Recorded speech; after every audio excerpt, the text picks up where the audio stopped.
அப்படியா? உலகத்திலே இருக்கின்ற அதிசயங்கள் இது ஒரு நாளை மாலை தேனி மாவட்டத்தில் மாண்புமிகு துணை முதலமைச்சருடைய கூட்டங்கள் இருக்கிறது. ஆண்டிப்பட்டி, போடிநாயக்கனூர், பெரியகுளம் 17ஆம் தேதி மாலை 5 மணி அளவில் மாண்புமிகு முதலமைச்சருடைய தேர்தல் பிரச்சார கூட்டம் ஆண்டிப்பட்டியில் நடைபெறும். நேற்று ஆண்டிப்பட்டிக்கு வந்திருந்த எடப்பாடி பழனிசாமி வந்து நீங்கள் எங்கிருந்தாலும் வாழ்கன்னு சொல்லியிருக்காரு. யாரு?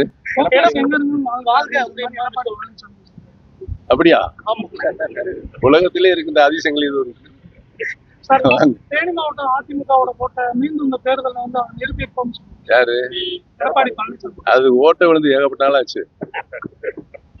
சார், ஓ பன்னீர்செல்வம் இல்லாம இந்த தடவை வந்து அதிமுக சட்டமன்ற தேர்தல் முடிவு வந்து இந்த தேர்தல் முடிவு எப்படி இருக்கும்? அதிமுகவோட நிலை எப்படி இருக்கும்? நீங்க சொல்லுங்க, கருத்து கணிப்பு. 4 தொகுதிகளிலும் திராவிட முன்னேற்ற கழகம் மிகப்பெரிய வெற்றி அடையும். தமிழகம் முழுவதும் 200க்கும் மேற்பட்ட தொகுதிகளில் திராவிட முன்னேற்ற கழகம்